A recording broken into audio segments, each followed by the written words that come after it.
Assalamualaikum warahmatullahi wabarakatuh. Saya Kania Sajida dengan NIM 2010123220040. Topik yang akan kita bahas pada kali ini yaitu kejenuhan belajar atau learning burnout. Dalam proses belajar, kadang kita merasa jenuh, bosan gitu loh, atau pas lagi mau ngerjain tugas nih, biasanya kita sebut kita itu lagi nggak mood ngerjain tugas, sehingga tugas itu terbengkalai. Walaupun tugasnya tugas yang biasa aja atau yang ringan nih, kalau kita lagi ngerasa nggak seneng atau jenuh, maka jadilah tugas tersebut terasa berat. Nah, kejenuhan belajar merupakan salah satu bentuk kesulitan belajar yang dialami oleh siswa. Sebelumnya kita ketahui dulu nih apa sih belajar. Belajar adalah suatu perubahan. Dua kunci yang utama yaitu proses dan belajar. Dalam belajar kita melakukan suatu proses tahap demi tahap, sedikit demi sedikit itu harus ada perubahan. Proses belajar terjadi karena adanya interaksi antara stimulus dan respon. Misal dari guru diterima oleh siswa, mahasiswa menerima informasi materi perkuliahan dari dosen. Adanya interaksi antara pemberi pesan dan penerima pesan yang dalam istilah psikologi disebut stimulus dan respons. Kejenuhan belajar adalah suatu kondisi mental yang terjadi pada seseorang saat mengalami rasa bosan dan lelah yang sangat mendalam sehingga menimbulkan rasa lesu, tidak bersemangat, dan tidak bergairah melakukan aktivitas belajar. Diartikan juga, kejenuhan belajar adalah rentang waktu tertentu yang digunakan untuk belajar tetapi tidak mendatangkan hasil. Seorang siswa atau pelajar yang mengalami kejenuhan belajar merasa seakan-akan pengetahuan dan kecakapan yang ia peroleh itu tidak ada kemajuan. Tidak adanya kemajuan dari hasil belajar ini pada umumnya tidak berlangsung selamanya, tetapi dalam rentang waktu tertentu. Faktor dan penyebab terjadinya kejenuhan dalam belajar ada dua, yaitu faktor internal dan faktor eksternal. Faktor internal itu adalah faktor yang ada dalam diri kita sendiri nih, diri kita sebagai pelajar, sebagai mahasiswa. Sedangkan faktor eksternal, faktor yang berasal dari lingkungan atau luar diri kita. Yang termasuk faktor internal apa aja nih? Biasanya yang membuat kita jenuh itu dipengaruhi oleh daya tahan tubuh kita sendiri. Kita sedang mengalami penurunan daya tahan tubuh. Yang kedua itu memang bawaan dari fisik kita sendiri. Tubuh kita lelah membuat kita letih, jadinya kita bosan.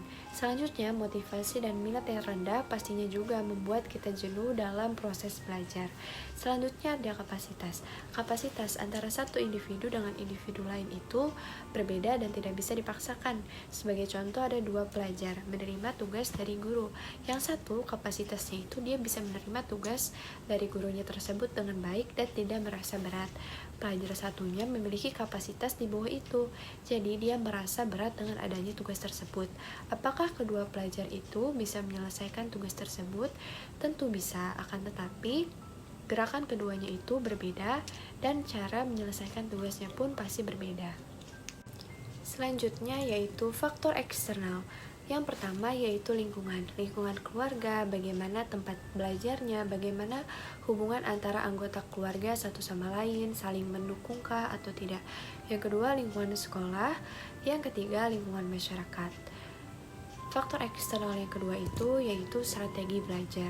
Jadi strategi belajar yang kita gunakan ini menarikkah atau tidak? Jadi apabila kita ngerasa tidak enak atau tidak nyaman, maka carilah strategi belajar yang menarik sehingga dapat meningkatkan motivasi belajar. Yang ketiga, kondisi sarana dan prasarana. Jadi apabila kondisi sarana dan prasarana ini kurang memadai, maka bisa memicu pelajar atau siswa mengalami kesulitan belajar sehingga mengakibatkan penyampaian pelajaran itu kurang efektif dan kurang inovatif. Yang keempat, kompetensi guru. Dalam penggunaan metode, penggunaan media, bagaimana guru itu mengemas pesan, itu juga berpengaruh pada pelajar bisa jenuh atau tidak. Jika bagus dan menarik, maka kita pun bakal bersemangat belajar. Lalu gimana nih solusi untuk mengatasi kejenuhan belajar ini? Solusinya itu yang pertama dengan melakukan istirahat dan mengkonsumsi makanan serta minuman bergizi dengan takaran yang ideal. Jadi luangkan waktu untuk beristirahat dan makan makanan yang bergizi dan minum air putih yang cukup. Yang kedua, menghindari aktivitas berat pada malam hari sehingga tidak memaksakan tubuh untuk begadang. Yang ketiga, belajar dengan suasana baru. Jadi dengan kebiasaan belajar di kamar, atau meja belajar bisa menyebabkan bosan dan pembelajaran itu tidak akan kondusif. Maka dari itu, mulailah belajar dengan suasana baru, misalnya belajar di luar ruangan seperti di halaman rumah atau yang kita anggap nyaman untuk belajar sehingga membuat kita lebih rileks. Yang keempat, temukan metode belajar yang sesuai.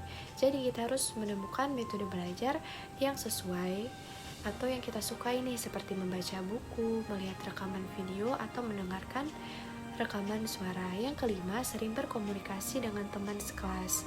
Jadi banyaklah untuk belajar kelompok. Kalau sekarang kan pandemi, jadi belajar kelompok secara online atau sering ngobrol dengan teman untuk membahas tentang pelajaran. Jadi saling komunikasi aja nih dengan teman. Kalau ada yang kita tidak bisa mengerti, maka kita bisa bertanya dengan teman. Solusi selanjutnya yaitu ada penjadwalan ulang waktu belajar. Jadi kita sesuaikan dengan waktu yang kita anggap lebih memungkinkan untuk belajar. Bisa di pagi hari setelah subuh, atau di sore hari, atau pada malam hari. Selanjutnya ada penataan ulang lingkungan belajar. Ini terjadi jika belajar dalam ruangan. Jadi kita menata ulang posisi meja belajar, alat-alat perlengkapan belajar, penataan buku belajar disusun serapi mungkin, dan alat belajar lainnya sampai kita itu menemukan kamar baru yang nyaman untuk belajar. Selanjutnya itu menikmati hiburan, yaitu bisa dengan menonton TV, main game, dan lain-lain. Itu semua bisa dilakukan asal tidak berlebihan ya. Dan selanjutnya ada motivasi dan stimulasi baru agar kita merasa terdorong untuk lebih belajar, lebih giat daripada sebelumnya. Selanjutnya itu ada jangan menyerah. Jadi mencoba untuk membuat aksi nyata dengan belajar dan belajar lagi. Jadi jangan cepat menyerah, jangan cepat mengeluh. Teruslah berusaha untuk menjadi lebih baik lagi dan jangan berputus asa dan selalu bersemangat. Adapun upaya guru BK, yaitu guru BK perlu memiliki keterampilan untuk menangani masalah yang beraneka ragam. Dalam hal ini, guru BK berupaya melakukan pendekatan individual maupun kelompok terhadap siswa yang bermasalah, yaitu dengan menggunakan teknik-teknik konseling tertentu. Upaya yang dilakukan guru BK terhadap siswa yang mengalami kejenuhan belajar, yaitu memberikan bimbingan secara kelompok maupun individual, menanyakan penyebab siswa mengalami kejenuhan belajar di kelas, bagaimana kondisi atau situasi kelas sehingga siswa timbul rasa jenuh belajar, dan menanyakan keadaan fisik siswa, serta guru BK mendengarkan dengan penuh perhatian. Kemudian guru BK berupaya memberikan bimbingan, nasihat, dan kekuatan mental melalui berbagai macam jenis layanan. Salah satunya adalah layanan klasikal dan kelompok terhadap siswa yang mengalami kejenuhan belajar agar siswa menjadi lebih bersemangat dan kejenuhan belajarnya dapat diatasi dengan baik. Sekian dari saya, semoga apa yang saya sampaikan bermanfaat bagi kita semua. Jangan pernah berhenti belajar karena hidup tidak pernah berhenti mengajarkan.